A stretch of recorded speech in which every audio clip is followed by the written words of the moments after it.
Okay, we'll get situated up here. So my name is Matt Sinclair. As I mentioned in the previous session, I'm the co-organizer with Jason and Bobby. Hope you had a good break. So our next speaker is going to be Yuan Yao, who you heard once before from Uppsala, but this time we're going to talk about breaking down the anatomy of gem5. And we'll keep the same cadence, so about 15 minutes and then 5 minutes for questions. Thanks, Matt.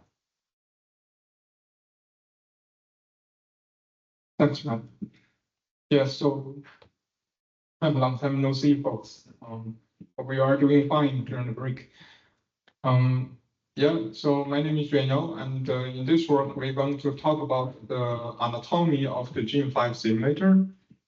And this work is done with Johan Söderström, Rashida Ali-Holipur, and myself. So my students have problem with their results, so they cannot travel to Tokyo for talk.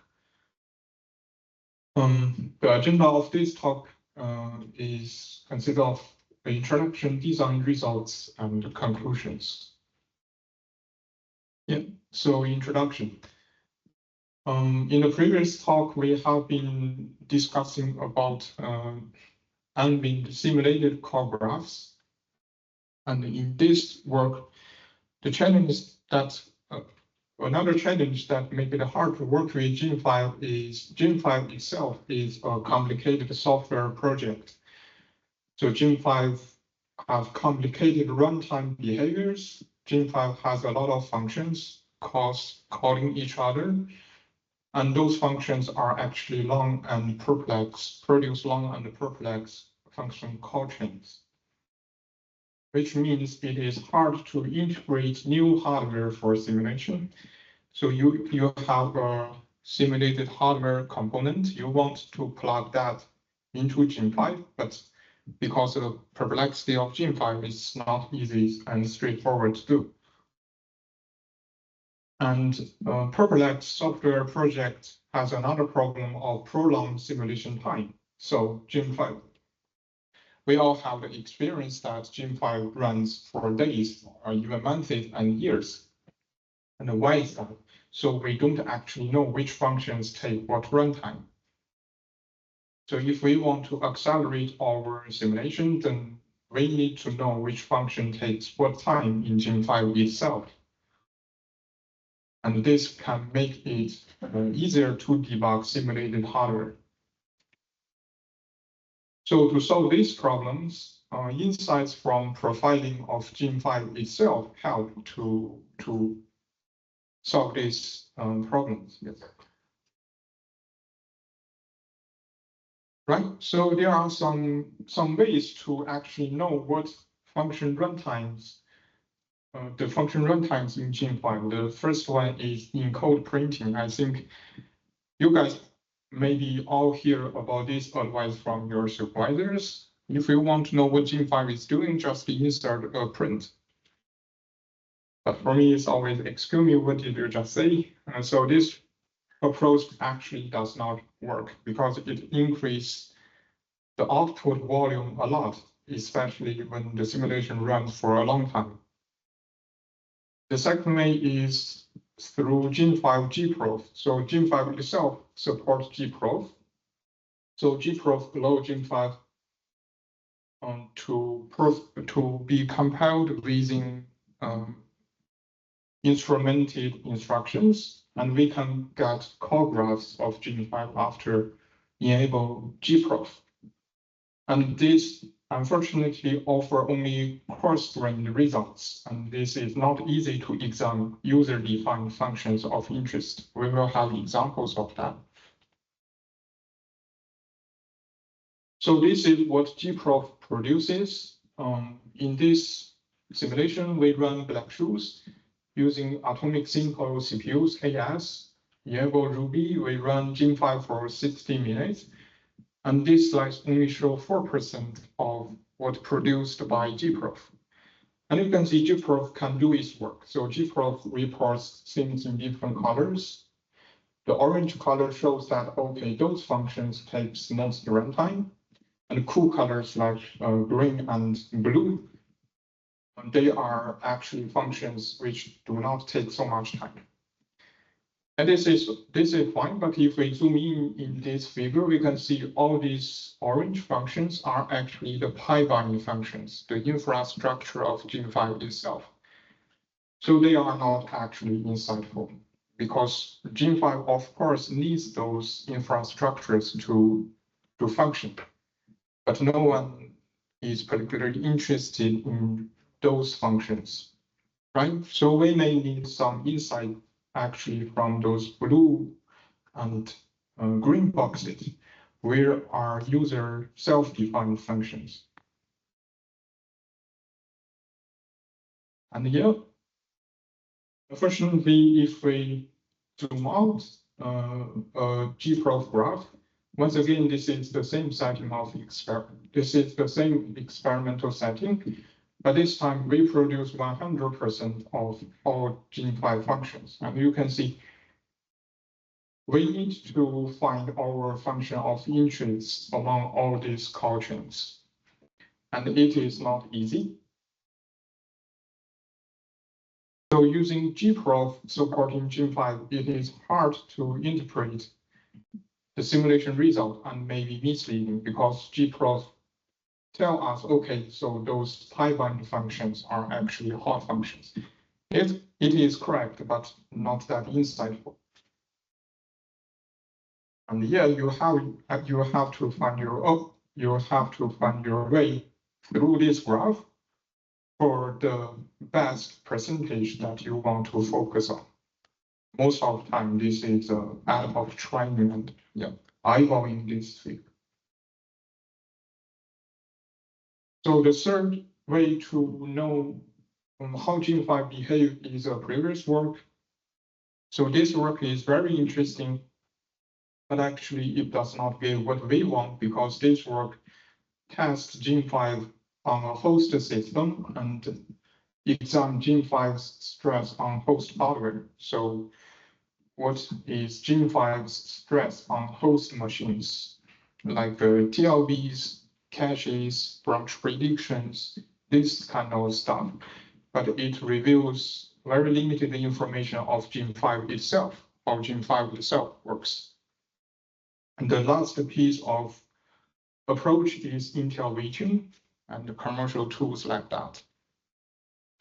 Yeah, intervention or commercial tools, they are easily generating tens of GBs of profiling data. They are large, but they are bulky, and it is very difficult to use them, in my experience. And it requires installing drivers, which leads to system crash in my system. So we tried all these different ways to get runtime behavior of gem5 itself, but unfortunately, none of them actually works. So then we decided to go ourselves. We decided to write a profiler of gem5 ourselves. So our approach is we should have something that is lightweight and external. Lightweight means the tool should be easy to use and taxes little simulation performance. And the tool should be flexible and selective, so it should support flexible zoom in and zoom out of function of interests. So you define your own simulated hardware. You won't just know how your simulated hardware behaves. And the tool should be insightful and educational. For newcomers, this tool should give a quick overview of what gem5 is doing, so that you can get easily positioned into a good position to do your development. And for experienced software developers, the tool should lead to insight on how to optimize gem5 itself. Right. So for each of the targets, we have our thoughts. So towards a lightweight and external tool, we use actually Linux perf event. This is the old but very solid framework. So Linux perf event is like internally available in Linux kernels after version 2.6. It's just there, but not actually widely used. And we used perf event, and besides that, we have a bunch of batch scripts to easy use of the profiler. So we got inspiration from gem5 artifacts, but we decided to develop something for ourselves. So for flexible and selective, we have a bunch of Python scripts actually support user reconfiguration, and user can reconfigure those Python scripts for data exploration and zoom in. And this also supports data plotting. Yeah, and for insightful and educational, so we provide different formats of visualization. So you can choose what to look at. Right. So I'm going to briefly talk about how we design the tool. So the first one is we use perf event to periodically sample gem5 call stack. And to use perf event is the core code is something like that. So we create perf event. For example, the perf type is software sampling, and we can give the perf event a frequency, and then we tell the Linux kernel to sample the call stack with that frequency. And after a while, Linux will give us back what function calls gem5 is currently using, and prepare the result in a page. And after we launch the perf event, we need to do a memory map. We do memory map of the result page, and we read from that page, and we parse the result we got from perf event. Actually, I prepare some code, and let's skip that. So after we got the perf event results, we have a bunch of batch scripts to help us to analyze what we got from perf. And another thing is to contain gem5 process, to isolate gem5 process. The batch script also support using C group to run gem5. So we don't want to sample things in our system. We don't want to sample noise in our system. We just want to sample what happens in gem5. So for that, we need to create a C group. This is what the core code for creating a C group. We prepare a C group directory, and after that, we just take gem5 into this C group, and we sample our gperf event actually samples exactly from that C group.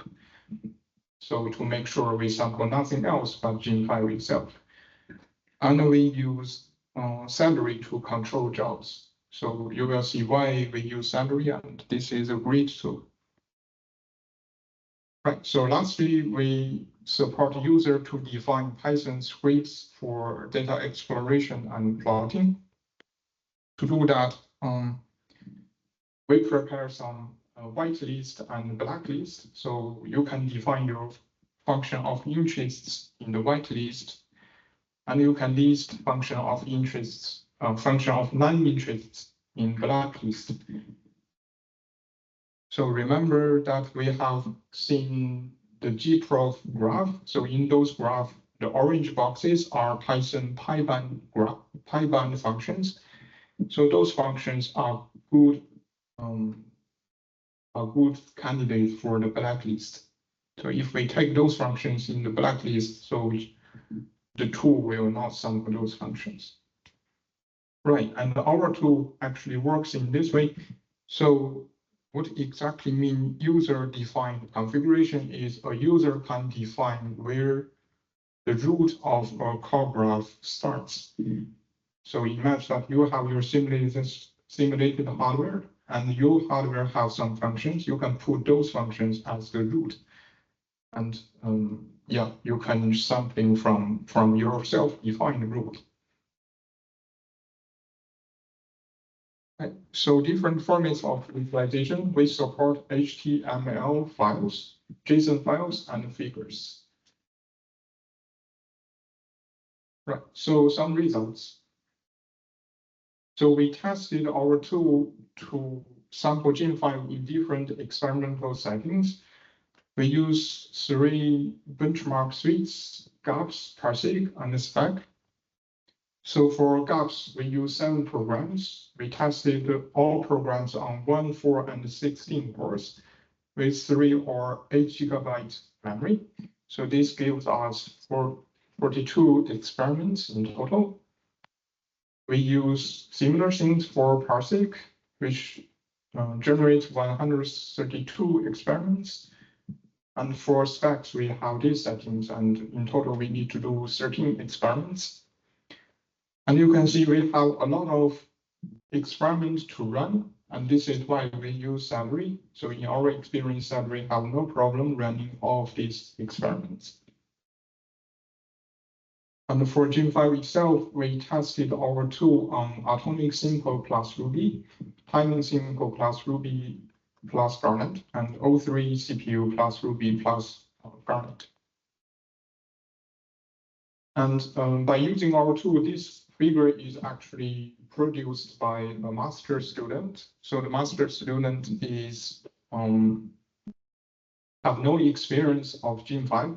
And after using our tool, the master student can draw such a picture. This picture is not generated by the tool, but hand drawing by the master student. And we can see actually, this is the internal call chains of atomic simple CPU. And we can see in atomic simple CPU, there is no decoupling of the CPU model and the memory model, because we don't have Ruby, so every memory function is the big giant function calls. Right, and there are some results of sampling atomic simple CPU, and we can see nearly for every simulation, we have 2 things that takes most of the gem5 runtime.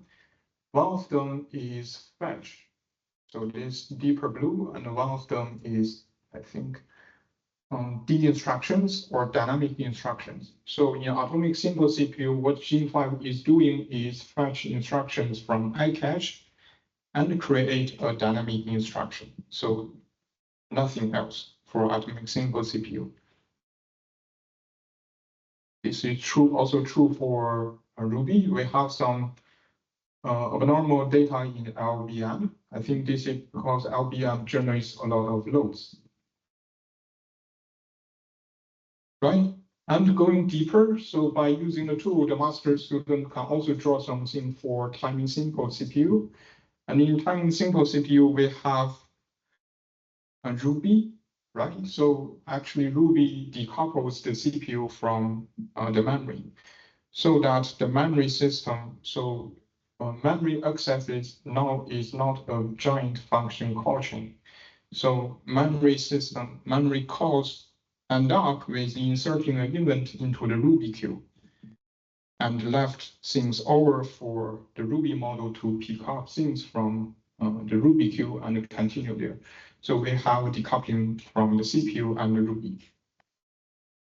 And in this way, because we have decoupling of the core and the Ruby, so in some programs, we see less time spent on instruction fetches because the instruction can just fetch, and we insert actually more requests into Ruby without waiting for the completion of a previous request. So in AS, you have to wait everything to finish before you can go on to the next memory access. But this is not universally true. So for Parsec, we still have a lot of time doing things in fetch. This is because in those benchmarks, we don't have that much of memory accesses. So we have nothing to do but to fetch instructions. And this is how it looks in stack. Right, and we can also draw some complicated pictures for O3 CPU for each of the stage in O3. So I'm gonna not to show those figures this time. So if we are interested, we can take it offline.